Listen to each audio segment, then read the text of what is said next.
বিসমিল্লাহির রহমানির রহিম। মালয়েশিয়ার ভিসা কবে খুলবে?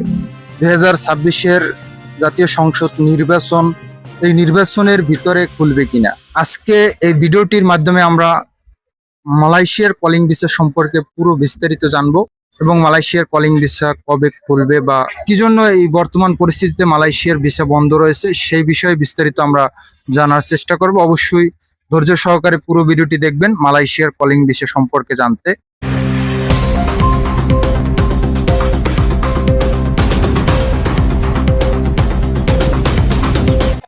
সুপ্রিয় দর্শক, 2026 জাতীয় সংসদ নির্বাচন নিয়েও বেশ কিছু সংশয় থেকে যায়।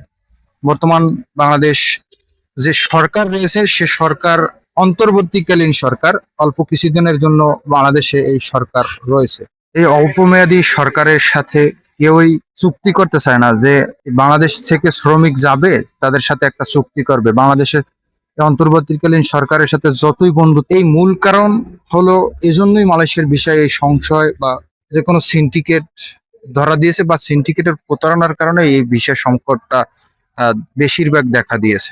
এই নির্বাচন, জাতীয় সংসদ নির্বাচন গেলে হয়তো একটা 5 বছর মেয়াদি একটা আমাদের দেশের সরকার বসবে, তাদের সাথে একটা নতুন ভাবে শ্রম বাজারের কন্টাক্ট হবে। তার পরবর্তীতে আমাদের বাংলাদেশ থেকে নতুন ভাবে কলিং ভিসা লোক মালয়েশিয়াতে যাবে, এটা আশা করা যাচ্ছে। বর্তমানে গভর্নমেন্ট এই নির্বাচন নিয়ে ব্যস্ত রয়েছেন। এখন এই নির্বাচনের আগে কারো কাছে টাকা পয়সা জমা দিয়ে বা প্রতারিত হবেন না, অন্তপক্ষে মালয়েশিয়ার জন্য